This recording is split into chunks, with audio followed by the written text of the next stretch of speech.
7वां अध्याय। सूत जी ने कहा, ऐसा सुनकर पीपल के पत्ते की भांति कांपते हुए गरुड़ जी ने प्राणियों के उपकार के लिए पुनः भगवान विष्णु से पूछा। गरुड़ जी ने कहा, हे स्वामिन, किस उपाय से मनुष्य प्रमादवश अथवा जानकर पाप कर्मों को करके भी यम की यातना को न प्राप्त हो, उसे कहिए। संसार रूपी सागर में डूबे हुए दीन चित्त वाले, पाप से नष्ट बुद्धि वाले तथा विषयों के कारण दूषित आत्मा वाले मनुष्यों के उद्धार के लिए हे माधव, पुराणों में सुनिश्चित किए गए उपाय को बताइए, जिससे मनुष्य सद्गति प्राप्त कर सके। श्री भगवान बोले, हे तार्क्ष, मनुष्यों के हित की कामना से तुमने अच्छी बात पूछी है। सावधान होकर सुनो, मैं तुम्हें सब कुछ बताता हूँ। हे खगेश्वर, मैंने इसके पहले पुत्र रहित और पापी मनुष्यों की यातना का वर्णन किया है। पुत्रवान तथा धार्मिक मनुष्यों की पूर्वोक्त दुर्गति कभी नहीं होती। यदि अपने पूर्वार्जित कर्मों के कारण पुत्रोत्पत्ति में विघ्न हो, तो किसी भी उपाय से पुत्र की उत्पत्ति संपन्न करे। हरिवंश पुराण की कथा सुनकर विधान पूर्वक शतचंडी यज्ञ करके तथा भक्ति पूर्वक शिव की आराधना करके विद्वान को पुत्र उत्पन्न करना चाहिए। यतः पुत्र पितरों की पुम नामक नरक से रक्षा करता है, अतः स्वयं भगवान ब्रह्मा ने ही उसे पुत्र नाम से कहा है। एक धर्मात्मा पुत्र संपूर्ण कुल को तार देता है। पुत्र के द्वारा व्यक्ति लोकों को जीत लेता है, ऐसी सनातनी श्रुति है। इस प्रकार वेदों ने भी पुत्र के उत्तम महात्म्य को कहा है। इसलिए पुत्र का मुख देख करके मनुष्य पितृ ऋण से मुक्त हो जाता है। औरस पुत्र के द्वारा किए गए श्राद्ध से पिता को स्वर्ग प्राप्त होता है, इस विषय में क्या कहना। दूसरे के द्वारा दिए गए श्राद्ध से भी प्रेत स्वर्ग को चला जाता है, इस विषय में सुनो। यहाँ मैं एक प्राचीन इतिहास कहूँगा जो और्ध्वदैहिक दान के श्रेष्ठ महात्म्य को सूचित करता है। हे तार्क्ष, पूर्व काल में त्रेता युग में महोदय नाम के रमणीय नगर में महाबलशाली और धर्मपरायण बभ्रुवाहन नामक एक राजा रहता था। वह यज्ञानुष्ठान परायण, दानियों में श्रेष्ठ, लक्ष्मी से संपन्न, ब्राह्मण भक्त तथा साधु पुरुषों के प्रति अनुराग रखने वाला, शील एवं आचार आदि गुणों से युक्त, स्वजनों के प्रति अपनत्व और इतर जनों के प्रति दया के भाव से संपन्न था। छात्र धर्म परायण वह औरस पुत्र की भांति धर्मपूर्वक अपनी प्रजा का पालन करता था और दंड देने योग्य अपराधियों को दंड देता था। वह महाबाहु किसी समय सेना के साथ मृगया के लिए नाना वृक्षों से युक्त एक घनघोर वन में प्रविष्ट हुआ। वह वन नाना मृग गणों से व्याप्त और अनेक पक्षियों से निनादित था। उस समय राजा ने वन के मध्य में दूर से एक मृग को देखा। राजा के द्वारा सुदृढ़ बाण से विद्ध वह मृग बाण सहित जंगल में अदृश्य हो गया। रुधिर से गीली हुई घास पर अंकित चिन्ह से राजा ने उसका पीछा किया। तब मृग के प्रसंग से वह राजा दूसरे वन में जा पहुंचा। भूख प्यास से सूखे हुए कंठ वाला तथा परिश्रम के संताप से पीड़ित उस राजा ने एक जलाशय के समीप पहुंचकर घोड़े के साथ उसमें स्नान किया तथा कमल की गंधादि से सुगंधित शीतल जल का पान किया। इसके बाद उस जलाशय से बाहर निकलकर श्रम रहित राजा बभ्रुवाहन ने वृक्ष रूपी विशाल शाखाओं के कारण फैले हुए मनोहर और शीतल छाया वाले तथा पक्षी समूहों से पूजित एक वट वृक्ष को देखा। वह वट वृक्ष संपूर्ण वन की महती पताका की भांति स्थित था। उसकी जड़ के पास जाकर राजा बैठ गया उसके बाद राजा ने भूख और प्यास से व्याकुल इंद्रियों वाले, ऊपर की ओर उठे हुए बालों वाले, अत्यंत मलिन, कुबड़े और मांस रहित एक भयावह प्रेत को देखा। उस विकृत आकृति वाले भयावह प्रेत को देखकर बब्रुवाहन विस्मित हो गया। प्रेत भी घने जंगल में आए हुए राजा को देखकर चकित हो गया और समुत्सुक मन वाला होकर वह प्रेतराज उसके पास आया। हे तार्क्ष, तब उस प्रेत राज ने राजा से कहा, हे महाबाहो, आपके संबंध से मैंने प्रेत भाव का त्याग कर दिया है, अर्थात मेरा प्रेत भाव छूट गया है और मैं परम शांति को प्राप्त हो गया हूँ तथा धन्यतर हो गया हूँ। राजा ने कहा, हे कृष्ण वर्ण वाले तथा भयावह रूप वाले प्रेत, किस कर्म के प्रभाव से देखने में डरावने लगने वाले और बहुत ही अमंगलकारी इस प्रेतत्व स्वरूप को तुमने प्राप्त किया है? हे तात, अपने प्रेतत्व की प्राप्ति का सारा कारण बतलाओ। तुम कौन हो और किस दान से तुम्हारा प्रेतत्व नष्ट होगा? प्रेत ने कहा, हे श्रेष्ठ राजन, मैं आरंभ से आपको सब कुछ बताता हूँ।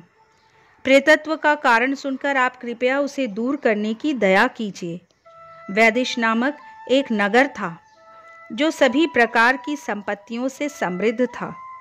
नाना जनपदों से व्याप्त, अनेक प्रकार के रत्नों से परिपूर्ण, धनिकों के भवनों तथा देव एवं राज प्रासादों से सुशोभित और अनेक प्रकार के धर्मानुष्ठानों से युक्त था।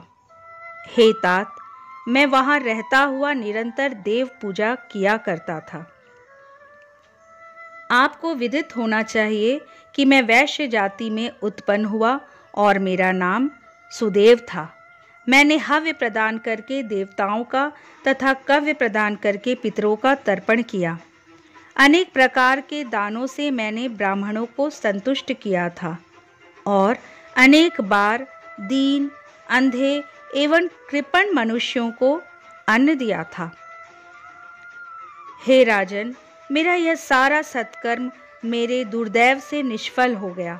जिस कारण मेरा सुकृत निष्फल हुआ वह मैं आपको बताता हूँ। मुझे कोई संतान नहीं है, मेरा कोई सुहृद नहीं है, कोई बांधव नहीं है और न ऐसा कोई मित्र ही है जो मेरी और्ध्वदैहिक क्रिया करता। हे महाराज, जिस व्यक्ति के उद्देश्य से 16 मासिक श्राद्ध नहीं दिए जाते, सैकड़ों श्राद्ध करने पर भी उसका प्रेतत्व सुस्थिर ही रहता है, अर्थात दूर नहीं होता। हे महाराज, आप मेरा और्ध्वदैहिक कृत्य करके मेरा उद्धार कीजिए। इस लोक में राजा सभी वर्णों का बंधु कहा जाता है, इसलिए हे राजेंद्र, आप मेरा उद्धार कीजिए। मैं आपको मणि रत्न देता हूँ। हे वीर, यदि आप मेरा हित चाहते हैं तो जैसे मेरी सद्गति हो सके और मेरी प्रेत योनि से मुक्ति हो सके वैसा आप करें।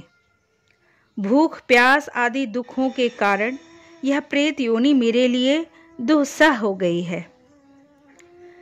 इस वन में सुंदर स्वाद वाले शीतल जल और फल विद्यमान हैं, फिर भी मैं भूख और प्यास से पीड़ित हूँ। मुझे जल और फल की प्राप्ति नहीं हो पाती। हे राजन, यदि मेरे उद्देश्य से यथाविधि नारायण बलि की जाए, उसके बाद वेद मंत्रों के द्वारा मेरी सभी और्ध्वदैहिक क्रिया संपन्न की जाए, तो निश्चित ही मेरा प्रेतत्व नष्ट हो जाएगा, इसमें संशय नहीं है। मैंने सुन रखा है कि वेद के मंत्र, तप, दान और सभी प्राणियों में दया, सत शास्त्रों का श्रवण, भगवान विष्णु की पूजा और सज्जनों की संगति, ये सब प्रेत योनि के विनाश के लिए होते हैं। इसलिए मैं आपसे प्रेतत्व को नष्ट करने वाली विष्णु पूजा को कहूँगा। हे राजन, न्यायोपार्जित 2 सुवर्ण भार का सोना लेकर उससे नारायण की एक प्रतिमा बनवाए, जिसे विविध पवित्र जलों से स्नान कराकर 2 पीले वस्त्रों से वेष्टित करके सभी अलंकारों से विभूषित कर अधिवासित करे। तदंतर उसका पूजन करे। उस प्रतिमा के पूर्व भाग में श्रीधर, दक्षिण में मधुसूदन, पश्चिम में वामन और उत्तर में गदाधर, मध्य में पितामह ब्रह्मा तथा महादेव शिव की स्थापना करके गंध पुष्पादि द्रव्यों के द्वारा विधि विधान से पृथक पृथक पूजन करें।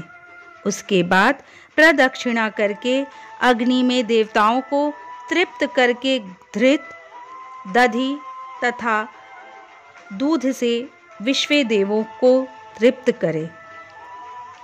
तदंतर समाहित चित्त वाला यजमान स्नान करके नारायण के आगे विनीतात्मा होकर विधि पूर्वक मन में संकल्पित और्ध्वदैहिक क्रिया का आरंभ करे। इसके बाद क्रोध और लोभ से रहित होकर शास्त्र विधि से सभी श्राद्धों को करें तथा वृक्षोत्सर्ग करें। तदंतर ब्राह्मणों को 13 पद दान करें। फिर शय्या दान देकर प्रेत के लिए घट का दान करें। राजा ने कहा, हे प्रेत, किस विधान से प्रेत घट का निर्माण करना चाहिए और किस विधान से उसका दान करना चाहिए? सभी प्राणियों के ऊपर अनुकंपा करने के हेतु से प्रेतों को मुक्ति दिलाने वाले प्रेत घट दान के विषय में बताइए। प्रेत ने कहा, हे महाराज, आपने ठीक पूछा है। जिस सुदृढ़ दान से प्रेतत्व नहीं होता है उसे मैं कहता हूँ, आप ध्यान से सुने। प्रेत घट का दान सभी प्रकार के अमंगलों का विनाश करने वाला, सभी लोकों में दुर्लभ और दुर्गति को नष्ट करने वाला है। ब्रह्मा, शिव तथा विष्णु सहित लोकपालों से युक्त तपाए हुए सोने का एक घट बनाकर उसे दूध, घी आदि से पूरा भरकर भक्ति पूर्वक प्रणाम करके ब्राह्मण को दान करें। इसके अतिरिक्त तुम्हें अन्य सैकड़ों दानों को देने की क्या आवश्यकता?